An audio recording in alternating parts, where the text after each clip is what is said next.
This is the podcast to improve your English listening skills while learning something new in English.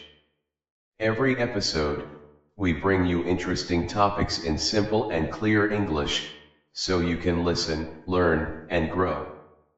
So, sit back, relax, and let's get started. All right, welcome to the deep dive. We've got a great one today.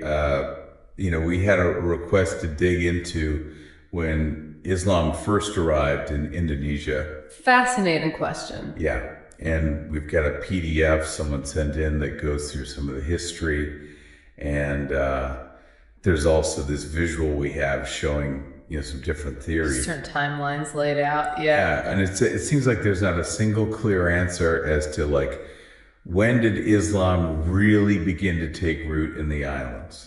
That's the core of it. When did it become significant? Exactly. Yep. Yeah, so let's jump into this stuff.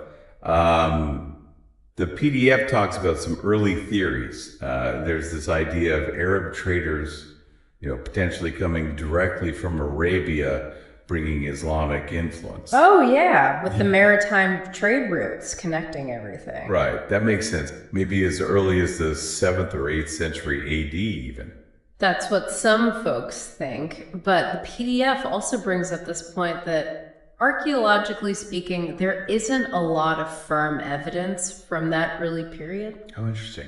We don't have a ton of early mosque foundations or distinctly Islamic material culture from that time that would really show, large communities already there. Yeah, it's not like tons of inscriptions or anything. Right, exactly. So it's possible individual traders came, but it doesn't necessarily mean widespread Islamization, I see. So maybe more like trickling in than a big wave. Right. Okay, now the visual we have, it actually presents this Teori Gujarat, suggesting that Islam maybe arrived later, like around the 13th century, through traders from India. From Gujarat specifically. Yeah, so how does the PDF, tackle that idea? Because it does mention trade. Yeah, well, the PDF's focus on the 13th century isn't so much about trade itself, but more about what starts appearing in the archaeological record around then.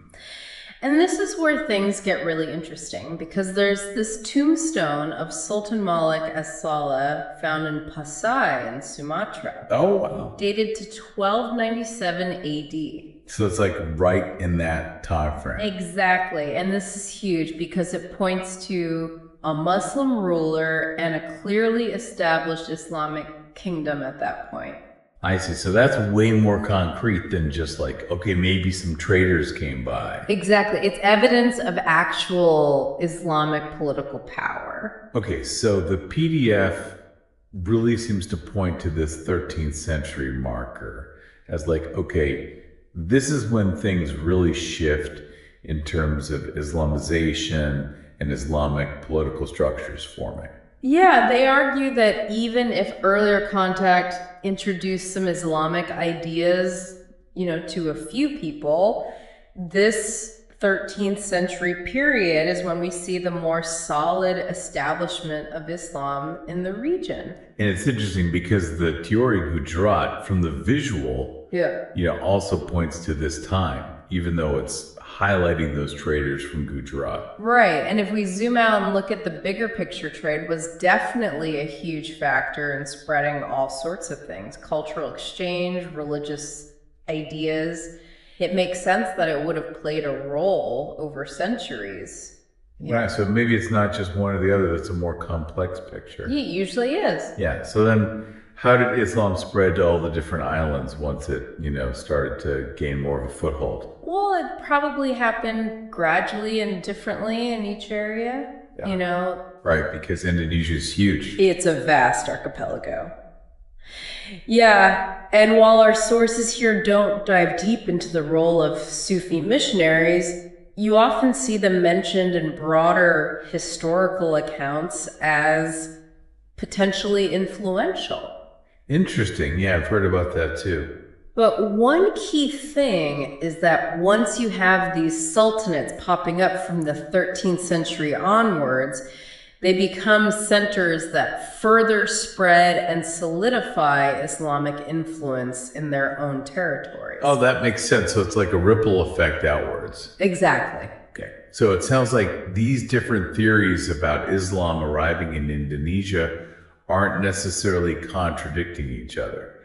Maybe early trade planted some seeds, and then the 13th century is when we see the more clear evidence of like, boom, Islamic kingdoms are here. That's a good way to think about it. It's more nuanced than just a single point in time. And you know, the whole question of when Islam arrived is something historians are still researching and debating. Always more to uncover. Right.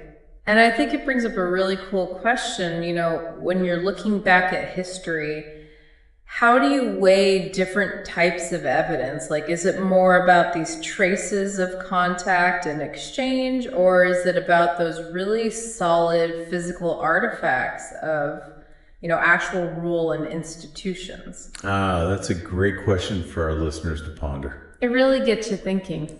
Yeah, so to quickly sum up, we've looked at these early theories of contact through trade, but then that more concrete evidence, like the tombstone from the 13th century, pointing to the rise of Islamic kingdoms. Oh, and the formation of those political structures, yeah. Right. And it makes you think about how these long-term trade networks and just the mixing of cultures can really lay the groundwork for big religious and political changes, even if figuring out the precise start date is tricky.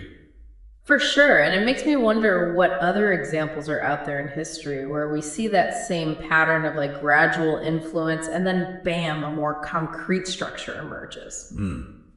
That's something to think about. Definitely food for thought. All right. Well, thank you for joining us for this deep dive into the beginnings of Islam in Indonesia. My pleasure.